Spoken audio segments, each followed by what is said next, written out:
अनंत अनंत सिद्ध परमेष्टि भगवानी की, पंच परमेष्टि भगवानी की, परम पूजनीय आचार्य भगवान नेमिचंद सिद्धांत चक्रवर्ती की, परम पूजनीय आचार्य भगवान विभव सागर जी महाराज की,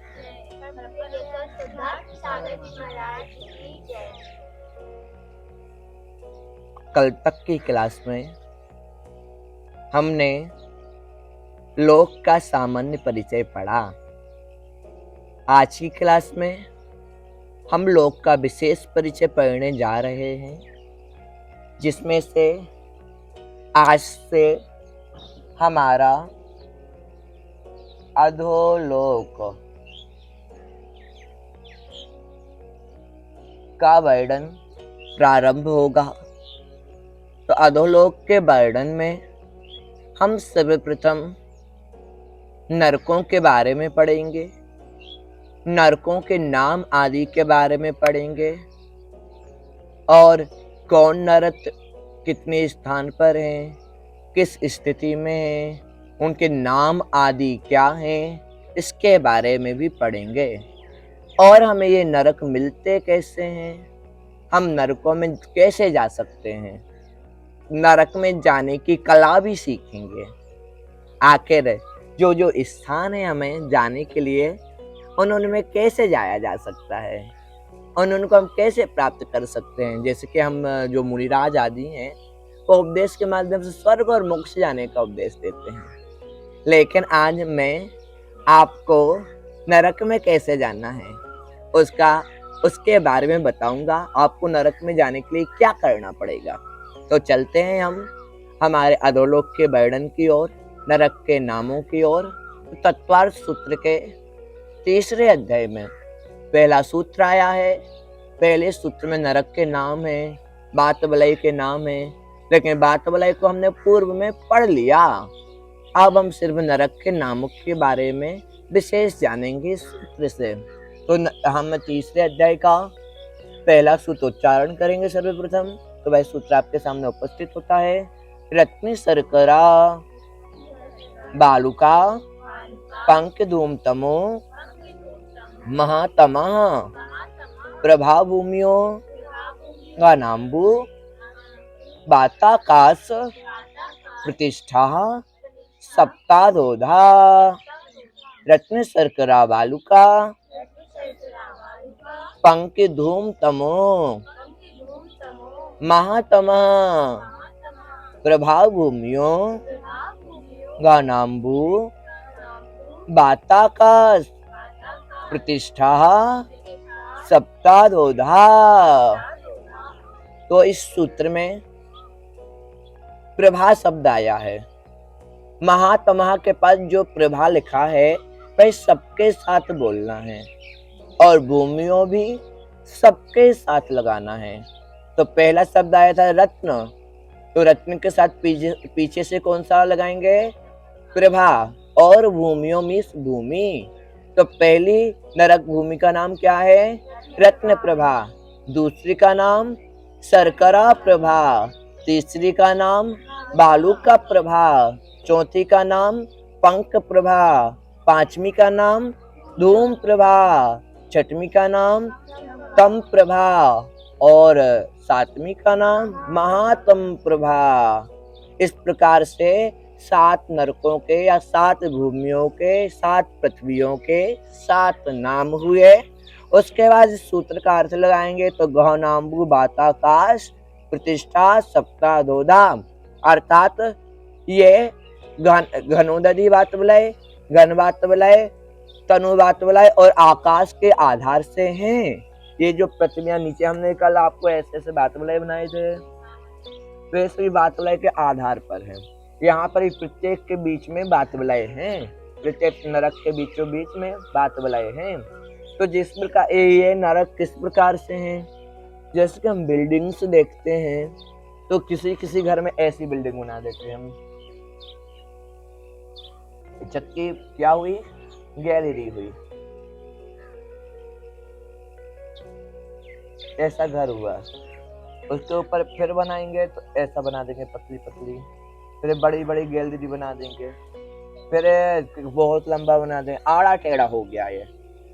लेकिन जो ये नरक हैं, 7 पृथ्वियां हैं, वो ऐसी आड़ी टेढ़ी नहीं है, एक के नीचे एक हैं इस टाइप से। जैसे एक पहली हो गई, उसके नीचे जस्ट दूसरी हो गई, उसके नीचे तीसरी, चौथी, पांचवी, छठवीं, सातवीं और एक खाली स्थान, मतलब यहाँ पर कल भूमि। इस प्रकार से है नरक। ऐसा नहीं कि आड़ा टेढ़ा, कोई कहीं जा रहा, कोई कहीं जा रहा, कोई कहीं जा रहा, जिसको जहां मन हुआ, जैसा मन हुआ वहां रहने का, ऐसा नहीं है। जो बड़ा नंबर डला है, पहला नंबर डला, भाई कौन सी भूमि है? दूसरा नंबर, तीसरे नंबर, चौथे नंबर, पांचवें नंबर, छठवें नंबर और सातवें नंबर महातम प्रभाव। तो ये जो नाम 7 हैं, वह नाम सार्थक हैं। जैसे नाम है वैसे ही भूमि की चमक है। तो जो रत्न प्रभा भूमि है, वह नाना तरह के रत्नों की चमक के समान है। दूसरी शर्करा प्रभा। शर्करा का मतलब क्या होता है? शक्कर। जो जैसी शक्कर दिखती है, जो शक्कर की चमक होती है, वैसी दूसरी पृथ्वी की चमक है, इसलिए उसका नाम क्या है? शर्करा प्रभाव। तीसरी है बालू का प्रभाव। बालू किसको कहते हैं? रेत को कहते हैं। जैसी रेत की चमक होती है, वैसी तीसरी भूमि बालू का भूमि की चमक है। चौथी भूमि कौन सी है? पंख प्रभाव। पंख किसको कहते हैं? कीचड़ को कहते हैं। जैसे कीचड़ की चमक होती है, कीचड़ का कलर होता है, वैसे चौथी भूमि की चमक और कलर है, इसलिए उसका नाम क्या रख दिया? पंख प्रभाव। उसके बाद पांचवी भूमि का नाम क्या है? धूम प्रभाव। तो इसका धूम प्रभा नाम क्यों पड़ा? क्योंकि धूम का अर्थ होता है धुआं। इस भूमि की चमक धुएं के जैसी है, इसलिए इसका नाम क्या रख दिया? धूम प्रभा। उसके बाद तम प्रभा। छठवीं भूमि का नाम क्या? तम प्रभा। तमिस क्या होता है? अंधकार। लेकिन कैसा अंधकार? थोड़ा अंधकार, ज्यादा अंधकार नहीं, मामूली अंधकार। तो छठवीं भूमि में कैसा अंधकार है? मामूली अंधकार है, इसलिए इसका नाम क्या रख दिया? तम प्रभा। और सातवीं भूमि का महातम प्रभा, अर्थात इसमें बहुत ज्यादा अंधेरा है, इसलिए इसका नाम क्या है? महातम प्रभा। अब इन सातों के रूढ़ी नाम भी हैं। ये तो सार्थक नाम है, जो नाम है उस प्रकार के हैं। जैसे कि हमारा आप किसी का नाम कुछ कुछ होता है। जैसे किसी व्यक्ति का नाम है राहुल, लेकिन उससे सब प्रेम से क्या बोलेंगे? रोलू, चोलू या कुछ भी बोलेंगे। जैसे किसी का नाम है सुरेश या किसी का नाम है अशोक, तो अशोक से क्या बोलेंगे? अस्सू। किसी का नाम है प्रदीप, तो क्या बोलेंगे? पप्पू। तो प्रदीप तो सार्थक नाम है, उसके रियल नेम है, लेकिन उसका निकनेम क्या हो गया? पप्पू का कोई मतलब निकलेगा? नहीं निकलेगा। मतलब जो इनके रूढ़ी नाम है, इनका कोई मतलब नहीं निकलता, लेकिन इनकी पहचान उन नामों से भी होती है। तो पहली भूमि का नाम क्या है? धम्मा। दूसरी का बंसा। तीसरी का मेघा। चौथी का अंजना। पांचवी का अरिष्टा। छठवीं का मघवी और सातवीं का मांगवी। इस तरह से सातों भूमि के रूढ़ी नाम हैं। उसके बाद अब जो ये हमने भूमियों के नाम पढ़े हैं, तो ये कितने कितने योजन में हैं, ये हमने पहले बता दिया था। पहली दूसरी भूमि कितने योजन में है? राजू में। कितने कितने राजू में? नहीं, राजू। कितने कितने राजू में है?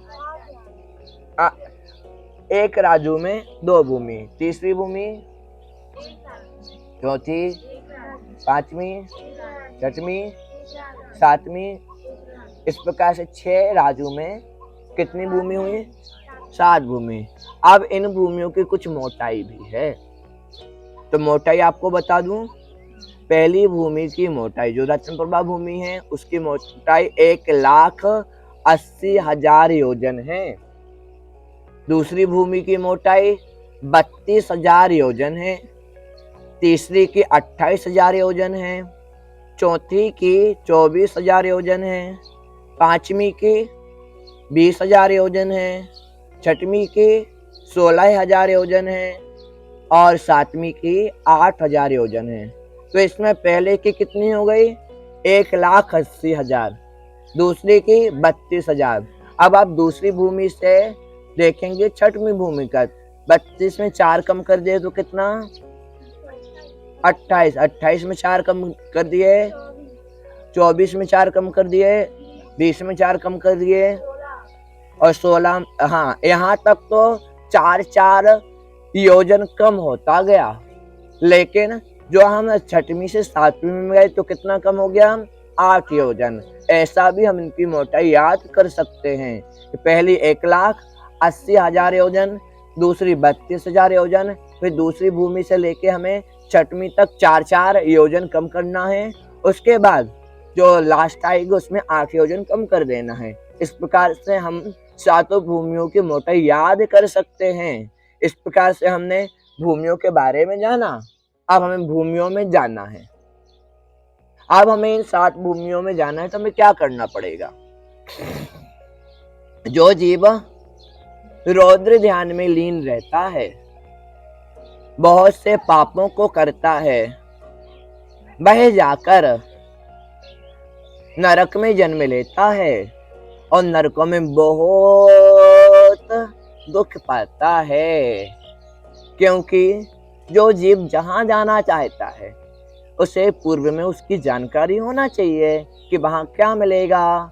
क्योंकि जैसे कि मुनिराज लोग होते हैं, वो स्वर्ग का उपदेश देते हैं तो बताते हैं स्वर्ग में सुख होता है, स्वर्ग से हम नंदीश्वर जा सकते हैं, हम विदेश क्षेत्र में श्री मंदिर स्वामी के समुद्र में जा सकते हैं, हम सुमेरु पर्वत आदि की वंदना कर सकते हैं। लेकिन नरक में क्या फैसिलिटी है?